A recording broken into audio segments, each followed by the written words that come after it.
Ensina-me os teus decretos. Torrentes de água nascem dos meus olhos, porque os homens não guardam a tua lei. Justo és, Senhor, e retos os teus juízos. Os teus testemunhos, tu os impuseste com retidão e com suma fidelidade. O meu zelo me consome, porque os meus adversários se esquecem da tua palavra. Puríssima é a tua palavra, por isso o teu servo a estima. Pequeno sou e desprezado, contudo, não me esqueço dos teus preceitos. A tua justiça é justiça eterna, e a tua lei é a própria verdade. Sobre mim vieram tribulação e angústia. Todavia, os teus mandamentos são o meu prazer. Eterna é a justiça dos teus testemunhos. Dá-me a inteligência deles e viverei.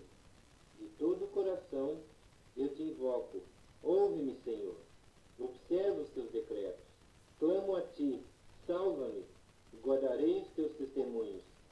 Antecipo o alvorecer do dia e clamo. Na tua palavra espero confiante. Os meus olhos